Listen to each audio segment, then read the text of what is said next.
Nous avons pris l'engagement au mois de janvier 2013, si vous en souvenez, de faire avec vous un point périodique, à peu près tous les 6 mois, des activités que nous menons en faveur du développement de l'écosystème des télécommunications en Côte d'Ivoire. C'est un engagement que nous avons grand plaisir à tenir, car c'est une opportunité de rencontre et d'échange à mi-parcours de l'année, pour ce qui est de cette fois-ci. Et nous allons faire la même chose, évidemment, en fin d'année. Cela nous permet, comme je le disais tout à l'heure, de communiquer sur nos activités et de faire mieux connaître aux populations ivoiriennes les TIC et les opportunités qu'elles représentent à ce jour pour ces populations, mais également pour nos États. Mesdames et messieurs, pour fixer le fil conducteur des actions que nous menons au sein du département de la Poste et des TIC, sous la conduite du Premier ministre, M. Daniel Caban-Duncan, il y a lieu de rappeler que cette action s'appuie d'une part sur l'ambition du chef de l'État de bâtir une Côte d'Ivoire émergente à l'horizon 2020. Nous y reviendrons tout à l'heure si vous le souhaitez, mais il nous paraît à nous évident que l'émergence de la Côte d'Ivoire passe par la bonne appropriation des TIC par la majorité de nos concitoyens. L'objectif ultime pour nous consiste à mettre en place les fondations qui permettront à notre pays de bâtir une nouvelle économie basée sur le numérique, mais également de tirer le meilleur profit des technologies de l'information et de la communication en faisant de ces technologies-là un accélérateur du développement de notre pays, développement économique, mais également, comme nous le disions tout à l'heure, de son développement social et au bénéfice des populations ivoiriennes. Nous vous présenterons au cours de nos échanges de ce jour les grands axes de l'action conduite au cours des 24 derniers mois au niveau des 2 principaux secteurs dont nous avons la responsabilité, d'une part les télécommunications et les TIC, et d'autre part la Poste. Dans un deuxième temps, nous évoquerons les perspectives et le plan d'action que nous proposons d'exécuter dans les prochains mois et années. Au niveau des TIC, nous pouvons rapidement évoquer l'existence désormais d'un environnement réglementaire que nous jugeons adéquat, conforme aux nouveaux enjeux de développement de notre pays. Ce nouvel environnement nous paraît en mesure de favoriser le développement d'une économie numérique de qualité qui donne confiance aux acteurs et dans le même temps sécurise et rassure les utilisateurs. Nous pouvons évoquer la construction d'une infrastructure de transmission large bande, autrement dit haut débit, notamment par un maillage du territoire national en réseau en fibre optique, en complément des réseaux privés des opérateurs. Nous pouvons évoquer l'incitation à la production des services de contenus locaux et l'appropriation par les populations des TIC. Nous évoquerons la formation et le développement des ressources humaines pour disposer rapidement, en qualité et en quantité, d'une expertise nationale dans le secteur des TIC. Nous évoquerons enfin la facilitation de l'accessibilité, tant par les populations que par l'administration publique, des outils terminaux TIC, ordinateurs, smartphones, etc. Au niveau de la Poste, nous évoquerons 2 axes principaux de développement qui sont, premièrement, la réforme du secteur postal à travers l'élaboration et la mise en œuvre d'une nouvelle loi et deuxièmement, l'élaboration et la mise en œuvre d'un plan de redressement de la société publique dénommée la Poste de Côte d'Ivoire. Certaines personnes ont coutume de confondre ces 2 actions, mais qui sont 2 actions totalement indépendantes, l'une pouvant évidemment influencer ou influer sur l'autre. Pour entrer dans le vif du sujet, nous pouvons dire ceci, en commençant évidemment par le secteur des TIC. Et en commençant par le premier sous-point qui est celui du cadre réglementaire. De nouveaux textes encadrent désormais le secteur des télécommunications TIC, ce qui donne à notre pays l'opportunité de disposer désormais d'un cadre législatif et réglementaire conforme aux enjeux de développement d'une économie numérique ambitieuse, comme celle que nous avons en Côte d'Ivoire. Depuis mars 2012, une loi générale sur les télécommunications définit les régimes en vigueur dans le secteur, notamment la licence, l'autorisation et les services qui sont dits libres. Ce nouveau cadre propose de nouvelles modalités de régulation du marché des TIC avec des dispositions qui, de notre point de vue, protègent davantage les droits des consommateurs.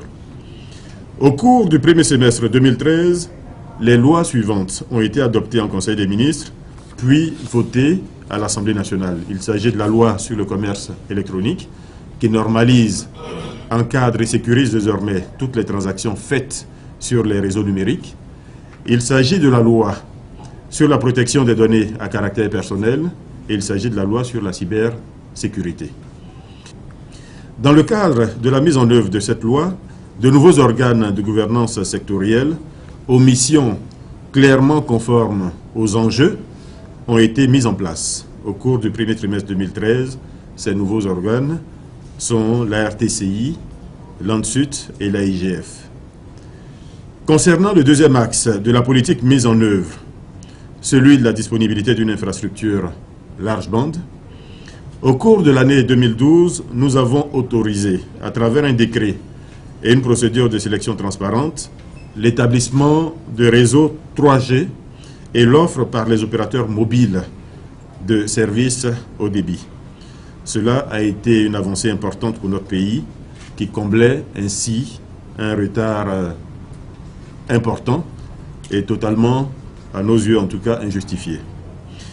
Nous avons engagé la première phase de la construction d'un réseau national filaire en fibre optique, ce que nous appelons le backbone national, ce terme reviendra souvent au cours de nos échanges, en vue du maillage du territoire national par une infrastructure robuste et de qualité. Cette première phase consiste en la construction de l'artère allant de San Pedro à Ferqué, en passant par Mans, Odiéné, Bundiali et Korogo. A noter que du côté des opérateurs privés, deux nouveaux câbles sous-marins en fibre optique qui s'ajoutent à SAT3. SAT3, pour information, construit dans les années 2002-2003 à peu près. Donc ces deux nouveaux câbles installés en 2012 permettent de renforcer la desserte de notre pays à partir de l'international, de faciliter l'accès aux nœuds Internet mondiaux et, last but not least, de favoriser la concurrence et la baisse du coût de la bande passante internationale. Nous en parlerons également tout à l'heure. C'est ainsi, d'ailleurs, que depuis le début de l'année 2013, nous avons pu observer une baisse importante du coût de l'Internet de l'ordre de 40%. Au cours du premier semestre 2013, les travaux de construction de la deuxième phase du backbone national en fibre optique ont démarré. Nous étions, comme vous le savez, il y a quelques semaines, à Grand Bassam pour le lancement de cette deuxième phase qui consiste à connecter les villes d'Aboasso, de Bassam, d'Alépé, d'Adzopé, d'Abongourou, de Bondoukou et de Bouna. Les travaux correspondants sont prévus pour s'achever vers mars-avril 2014. Nous avons engagé et achevé la mise en place de deux points d'échange Internet, les points XP. Ces points d'échange faciliteront l'écoulement du trafic Internet d'origine et à destination de la Côte d'Ivoire, offrant ainsi plus de confort, plus de sécurité et une moindre utilisation de la bande passante. Donc moins de coûts pour tous. Débuté en 2012, nous avons poursuivi la construction du réseau en fibre optique de l'administration. C'est important ça aussi. Une infrastructure publique qui relie à ce jour 52 sites gouvernementaux. Ce réseau a en son cœur 2 data centers qui permettent la fourniture de services collaboratifs au sein de l'administration, ce que nous appelons l'e-administration, ainsi que de services à la population, ce que nous appelons les e-services.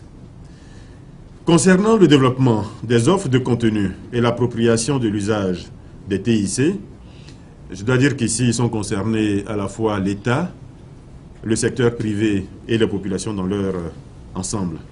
Au niveau de l'État, nous mettons en œuvre, à travers la gouvernance électronique, différentes applications qui moderniseront et simplifieront l'activité des services publics. Il s'agit de l'e-administration, de la numérisation de la chaîne du Conseil des ministres, du traitement du courrier, de l'archivage numérique, etc. La prochaine étape à ce niveau est la fourniture progressive par l'État de services à la population. Ce que nous appelons, ce que j'ai appelé tout à l'heure, e-service. Donc c'est l'e-éducation par exemple, avec l'interconnexion des universités, l'enseignement à distance, etc. L'e-santé, l'e-agriculture, nous avons commencé à y travailler. Nous avons également des applications dans le domaine de la construction, de l'urbanisme. Nous avons les applications dans le domaine de la sécurité, avec l'interconnexion des commissariats, le partage de fichiers, la vidéosurveillance, etc. S'agissant de l'axe formation et développement d'une expertise nationale, 2012, mais surtout 2013, aura vu la reprise par l'État de son rôle régalien de formation, en vue de développer une expertise nationale pour les acteurs de la filière des TIC. 2012, ça a été la prise du décret créant les ATIC, donc une école panafricaine de haut niveau. Et 2012-2013, nous avons pu assister à l'ouverture effective de cette école avec une première promotion qui achève sa première année et une première promotion de 100 bacheliers. Le concours pour la deuxième promotion vient d'être lancé et avec le directeur général, nous avons pu observer en tout cas un engouement qui est très fort, qui sera au minimum égal à celui observé l'an dernier. À cela, il convient d'ajouter la décision du gouvernement d'introduire les TIC comme nouvelle matière dans le système éducatif. Cela permettra d'initier les enfants de notre pays, dès leur plus jeune âge, à l'utilisation de l'équipement informatique. Nous sommes en ce moment dans la phase de création, dans les lycées et collèges, de salles multimédia. Cela avec un accompagnement, je dois le dire, appréciable des opérateurs privés, que je voudrais au passage remercier et encourager pour l'important support qu'ils nous apportent dans ce domaine-là. En ce qui concerne la sécurité numérique, en vue du renforcement de la confiance en l'économie numérique naissante, les problématiques de sécurité de notre cyberespace ont été adressées avec détermination au cours des 2 dernières années. En 2012, le premier jalon a consisté en l'identification de tous les utilisateurs des terminaux d'accès au réseau des télécommunications TIC.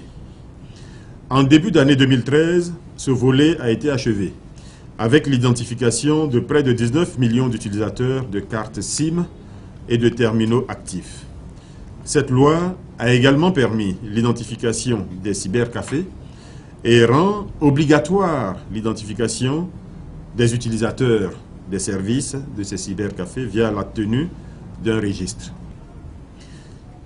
Ensuite, dans le domaine de la sécurité, nous pouvons évoquer donc les lois qui ont été prises dernièrement et que j'ai déjà évoquées, c'est-à-dire la loi sur les transactions électroniques, dont le commerce électronique, la loi sur la protection des données à caractère personnel et la loi sur la cybersécurité. Ces lois permettent d'assurer le développement du commerce et du commerce électronique et la création de valeur, mais également de sécuriser aussi bien les réseaux que la vie privée des utilisateurs des services TIC. Au niveau du secteur postal, donc deuxième grand volet, nous évoquerons donc les 2 grands chantiers sur lesquels nous avons travaillé. Il s'agit de la mise aux normes de l'environnement réglementaire du secteur postal. Désormais, une nouvelle loi est en vigueur qui remplace la loi précédente de 1976 qui était devenue totalement inadaptée et inopérante. Il s'agit également, deuxièmement, du plan de restructuration de la société publique, société d'État, donc la Poste de Côte d'Ivoire. Cette société, comme vous le savez, présentait jusqu'à récemment de graves et profondes faiblesses qui sont en train d'être corrigées justement à travers ce plan de restructuration. Comme vous pouvez le voir, de nombreux programmes ont été engagés en 2012 et 2013 et ont été réalisés ou sont en cours de réalisation. À ce stade, si vous nous posez la question, nous pouvons vous dire que nous sommes satisfaits. Nous sommes satisfaits des résultats obtenus. Premièrement, parce que les principaux objectifs assignés à notre département sont atteints. Et les actions mises en œuvre vont dans le sens de l'amélioration continue de la maturité numérique de notre pays. Nous observons également l'unanimité qu'il y a de tous ceux qui regardent avec une certaine objectivité l'évolution du secteur des TIC en Côte d'Ivoire. Nous pouvons affirmer que notre vision est bonne, nous pouvons affirmer que notre action est efficace, parce qu'elle aura permis en 2 ans de rattraper grandement l'essentiel du retard que notre pays accusait dans le domaine des TIC. Et quand nous parlons d'observateurs, nous parlons de pays amis, nous parlons de techniciens du secteur, mais nous parlons également de l'UIT, donc l'Union internationale des télécommunications, qui à plusieurs reprises a salué les actions très appréciables qui ont été menées par notre pays et salue également les résultats qui sont obtenus. Pour ce qui est des perspectives à court et moyen terme, nous avons là aussi un grand nombre de choses à faire parce que nous avons pour ambition et pour mission d'améliorer ce qui se fait et de figurer dans le peloton de tête des pays africains en matière de TIC. Donc chaque jour, nous mettons une brique supplémentaire qui permet d'aller dans ce sens-là. Les programmes donc concernés pour les prochains mois et années sont vraiment ramassés les suivants. Premièrement, la mise en œuvre effective d'une régulation sectorielle efficace. Là, nous avons mis en place les organes, mais il s'agit maintenant de faire en sorte que cette régulation s'exerce et soit efficace, de façon à favoriser la transparence du marché, mais également la protection des droits des consommateurs. Je dirais même la protection des intérêts de l'ensemble des parties de ce que nous appelons l'écosystème des TIC, c'est-à-dire l'État, les opérateurs économiques, les opérateurs du secteur, donc les sociétés de téléphonie mobile fixe, les ISP, donc les fournisseurs d'accès Internet, et puis les consommateurs évidemment. Nous allons poursuivre la construction du backbone national de sorte à porter la totalité du réseau construit à 7000 km comme prévu au cours des prochains mois et années. Nous allons poursuivre et finaliser la couverture du réseau fixe qui, comme vous le savez, a été détruit en maints endroits ou est inexistant parce qu'il n'a jamais été même construit en d'autres. Il s'agit de couvrir la totalité de notre pays, donc en réseau fixe. Cela est en train de se faire à travers un partenariat public-privé qui est déjà conclu avec un opérateur local que nous pouvons citer. Il s'agit de Côte d'Ivoire Télécom. Nous allons poursuivre le relèvement de la maturité numérique de notre pays, notamment à travers l'approfondissement du programme de gouvernance électronique et le développement des applicatifs métiers prévus et que j'ai évoqué tout à l'heure, donc au niveau de l'éducation, au niveau de la santé, de la sécurité, au niveau de la justice, etc. Et nous allons poursuivre évidemment le développement des services de contenu et la montée en performance de la formation d'experts au niveau de l'ESATIC. Nous pouvons évoquer également le programme de vulgarisation et d'aide à la facilitation de l'accessibilité des populations à l'usage des TIC. Ce chantier, nous en avons déjà parlé à plusieurs reprises, consiste à créer 3000 cybercentres communautaires. Parce que dans la notion d'accessibilité, nous prévoyons évidemment l'accès individuel. L'accès individuel parce que ceux qui ont un certain moyen, un certain nombre, une certaine capacité peuvent par eux-mêmes accéder à l'outil informatique, mais pour la grande majorité des Ivoiriens, ce n'est malheureusement pas le cas. Donc il est prévu cet accès communautaire par la création de ce que nous appelons des cybercentres communautaires. Cela va concerner essentiellement les zones rurales, donc les villages. Nous allons également procéder à la mise en œuvre du plan d'action pour la migration de l'IPv4 à l'IPv6. Là, il s'agit d'une recommandation importante de l'UIT. Pour parler simplement, il s'agit de revoir le système d'adressage de l'Internet pour éviter la saturation dans quelques années de ce système-là.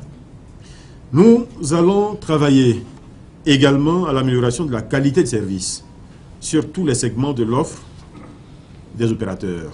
Donc au niveau de la phonie, au niveau de la data, et voire même au niveau de la fourniture de leurs services, l'accueil, etc., etc. Ce sont des choses sur lesquelles nous sommes désormais très attentifs.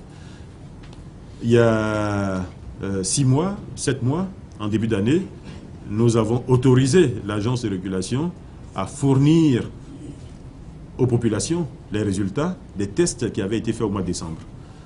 Les tests suivants devaient être faits au mois de juin, mais comme vous le savez, il y a eu un petit retard dû au fait que nous étions en train de changer nos organes de régulation. Désormais, les nouveaux organes sont en place et ces organes, la RTCI, donc, a la mission rapidement de faire les tests suivants. Ce que nous pouvons dire déjà, et chacun de vous est observateur de cela, c'est que de façon intuitive, nous sentons une amélioration. Nous sommes nous-mêmes utilisateurs des services TIC et puis surtout, nous sommes au confluent de toutes les plaintes de clients. Donc nous entendons de moins en moins de plaintes depuis un certain temps, ce qui est pour nous positif, mais les mesures seront faites. Donc ils vont scientifiquement prouver ou pas cette évolution que nous préjugeons. Et ensuite, nous avons présenté les sanctions possibles en cas de non-respect des dispositions qui sont prévues. Nous avons également décidé de publier le classement des opérateurs sur chacun des critères et cela permet donc à la population, à vous, aux consommateurs, de choisir l'opérateur qui lui paraît le meilleur. Nous allons également travailler sur l'aspect couverture du territoire et couverture des populations. Nous pouvons dire aujourd'hui que la Côte d'Ivoire est très avancée, mais comme nous l'avons dit tout à l'heure, il s'agit d'un exercice continuel d'amélioration. Donc nous allons poursuivre la couverture de la population et poursuivre la couverture du territoire, donc en allant dans les villages les plus reculés, en allant dans des villages ayant de moins en moins de population. Et surtout, nous allons mettre l'accent sur la couverture des voies de circulation. Nous allons également poursuivre le travail sur la baisse des tarifs, aussi bien des communications que de l'Internet et des équipements terminaux. Là, il s'agit d'un enjeu qui pour nous est important, qui va faciliter l'aspect accessibilité de notre politique. Mais comme vous le savez, la téléphonie, l'Internet, etc. sont pratiquement l'un des rares produits qui, depuis 10 ans, 15 ans, baissent de prix d'année en année. C'est important de le dire. Chaque fois qu'on évoque la vie chère, il faut également évoquer cet aspect-là. C'est l'un des rares produits dont les prix n'ont cessé de baisser depuis 10-15 ans. Cette baisse, de notre point de vue, va se poursuivre. En conclusion, nous pouvons dire qu'en 2 ans, beaucoup a été fait dans le secteur des TIC. Nous sommes en particulier heureux d'observer le foisonnement d'initiatives. Création de sites web, développement des réseaux sociaux. Nous voyons de plus en plus de monde sur Facebook, sur LinkedIn, sur Twitter, etc. Nous voyons des personnalités de notre pays de plus en plus présentes sur les réseaux. Tout cela montre que l'appropriation se fait et qu'elle est de plus en plus forte de cette technologie de l'information et de la communication. Donc, nous devons le rappeler, le but premier est la création de richesses, l'amélioration de la performance, mais également le bien-être des populations.